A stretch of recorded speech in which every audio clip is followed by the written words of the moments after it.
السلام علیکم ورحمۃ اللہ وبرکاتہ۔ پیارے عزیز دوستوں، آج کی اس ویڈیو میں ہم آپ کو ایک بہت خاص بات بتانے والے ہیں، تو دوستوں دھیان سے سنیں۔ 3 لوگوں کی نماز اللہ کبھی قبول نہیں فرماتا ہے، چاہے وہ کتنی نماز پڑھے، چاہے وہ فرض نماز پڑھے، چاہے وہ نفل نماز پڑھے، کوئی بھی اللہ نماز اس کی قبول نہیں فرماتا ہے۔ اگر وہ 3 گناہ کے کام کرتا ہے یا ان تینوں گناہوں میں سے ایک بھی گناہ کرتا ہو تو اس کی کوئی بھی نماز قبول نہیں ہوتی ہے، چاہے وہ نفل ہو، اور جو ہمارے اوپر فرض نماز ہے وہ بھی قبول نہیں ہوتی ہے۔ اور یہ میں آپ کو اپنی طرف سے نہیں بتا رہا ہوں، یہ حدیث میں ہے، یہ آقا علیہ الصلاۃ والسلام کا فرمان ہے۔ حضرت امامہ رضی اللہ تعالیٰ عنہ ایک صحابی ہیں، وہ روایت کرتے ہیں اور اس حدیث کے راوی ہیں۔ انہوں نے کہا، آقا علیہ الصلاۃ والسلام نے فرمایا، ان 3 قسم کے اشخاص کی نہ فرضی عبادت قبول ہوتی ہے اور نہ ہی نفلی عبادت، یعنی آقا علیہ الصلاۃ والسلام نے ارشاد فرمایا، ان 3 لوگوں کی نہ فرض عبادت قبول ہوتی ہے اور نہ ہی نفل عبادت قبول ہوتی ہے۔ پہلا شخص وہ جو نافرمان اور بدسلوک ہو۔ نافرمان میں بہت ساری چیز آ گئیں۔ نافرمان میں ایک وہ ہوتا ہے جو اللہ کا نافرمان ہوتا ہے، اور ایک والدین کا نافرمان ہوتا ہے، تو جو اس میں بڑا نافرمان ہوتا ہے وہ اللہ کا نافرمان ہوتا ہے۔ وجہ اس کی کیا ہے کہ اللہ تعالیٰ نے حکم دیا ہے کہ والدین کے ساتھ اچھا سلوک کرو اور ان کے سامنے اف تک بھی نہ کرو۔ اگر کوئی انسان والدین کی نافرمانی کر رہا ہے تو وہ والدین کی نافرمانی تو بعد میں کر رہا ہے، اس سے پہلے وہ اللہ کی نافرمانی کر رہا ہے، کیونکہ اللہ نے اس کو حکم دیا تھا کہ والدین کے ساتھ اچھا سلوک کرو۔ اس نے نہیں کیا تو نافرمانی کرنے والا جو شخص ہوگا بدسلوک ہوگا، اس کی عبادت کو اللہ تعالیٰ قبول نہیں کرتا ہے۔ بدسلوکی کسی کے ساتھ کرنا، اگر اللہ تعالیٰ کسی کو 4 پیسے دے دے، دولت دے دے، تو ٹیڑھے منہ لوگوں سے بات کرنا، کسی غریب آدمی کے سلام کا جواب نہ دینا، لوگوں سے بدسلوکی کرنا، تو پہلے تو وہ شخص جو نافرمان اور بدسلوک ہو اس کی کوئی عبادت قبول نہیں ہوتی ہے۔ دوسرے نمبر پر آتا ہے احسان جتانے والا۔ جو بندہ احسان جتاتا ہوگا اس کی کوئی بھی نماز عبادت قبول نہیں ہوتی ہے، چاہے وہ نفلی ہو یا فرضی ہو۔ احسان کسی بندے نے کسی بندے پر کیا، اب وہ آپ کو جتلا رہا ہے۔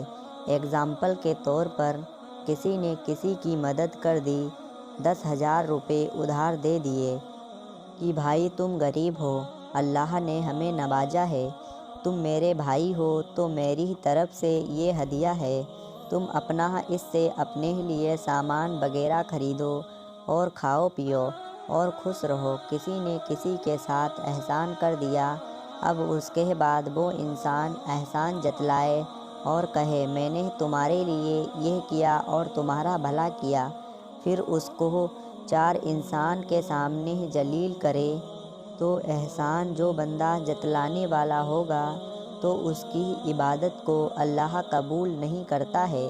اس کی وجہ یہ ہے، اگر آپ دنیا والوں پر جو احسان کر رہے ہیں تو آپ یہ یاد رکھیں، اگر اللہ نے آپ پر احسان نہ کیا ہوتا تو آپ کسی پر احسان کیا کرتے؟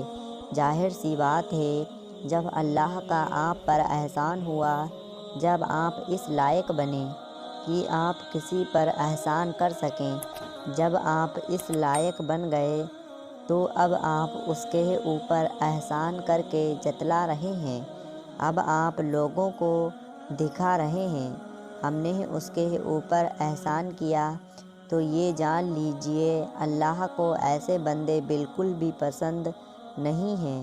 اللہ فرماتا ہے، میں نے تمہیں ہر چیز سے نوازا، تم زمین والوں پر رحم کرو، آسمان والا تم پر رحم کرے گا۔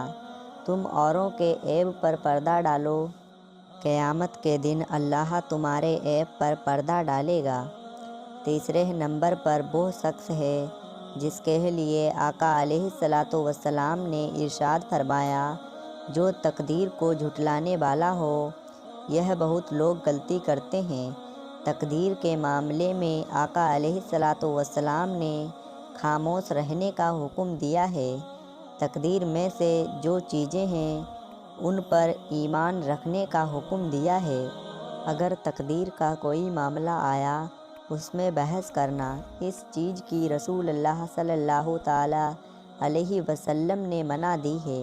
جو یہ کہا جاتا ہے دعا سے تقدیر بدل جاتی ہے، ہمیشہ یاد رکھیے دعا دو طریقے کی ہوتی ہے، مگرم غیر مگرم، ایک قبول ہونے والی اور ایک نا قبول ہونے والی۔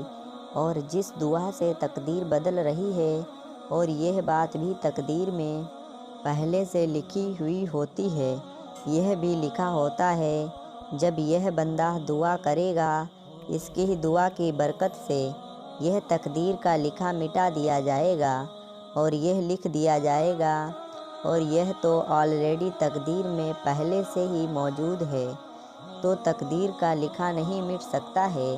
اگر دعا سے کچھ حاصل ہو رہا ہے، دعا سے سب چیز حاصل ہوتا ہے، دعا سے تقدیر بدلتی ہے، لیکن وہی تقدیر بدلے گی جو پہلے سے لکھی ہوئی ہے کہ تمہاری تقدیر بدلے گی۔ تو اس لیے تقدیر کے اوپر ایمان رکھنا یہ انسان کے اوپر ضروری ہے، کیونکہ انسانوں کو 8 بات ماننا ضروری ہے اور ان 8 باتوں پر ایمان لانا فرض ہے۔ 8 باتوں میں سے ایک کو بھی نہیں مانے گا تو وہ شخص کافر ہے، اسلام والا نہیں ہے، کیونکہ اللہ قرآن میں فرماتا ہے، آمنت باللہ وملائکتہ وکتبہ ورسلہ والیوم الآخر والقدر خیرہ وشرہ من اللہ تعالی والبعث بعد الموت، کہ میں ایمان لایا اللہ پر، اس کے رسول پر، اس کے فرشتوں پر، اس کی کتابوں پر اور اچھی بری تقدیر پر اور مرنے کے بعد اٹھائے جانے پر، تو اس پر ایمان رکھنا شرط ہے اور ہمارے لیے فرض ہے، تو اس لیے تقدیر کے معاملے میں بحث نہ کریں۔ تو دوستوں، بہت پیارا ویڈیو تھا، میں امید کرتا ہوں یہ ویڈیو آپ کو سمجھ میں آ گیا ہوگا اور اچھا بھی لگا ہوگا۔ اگر یہ ویڈیو آپ کو اچھا لگا ہو تو اس ویڈیو کو دل سے لائک ضرور کر دیجیے گا اور زیادہ سے زیادہ اپنے سبھی دوستوں میں شیئر ضرور کر دیجیے گا، اور اگر آپ نے ہمارے چینل کو ابھی تک سبسکرائب نہیں کیا ہے تو سبسکرائب ضرور کر دیجیے گا۔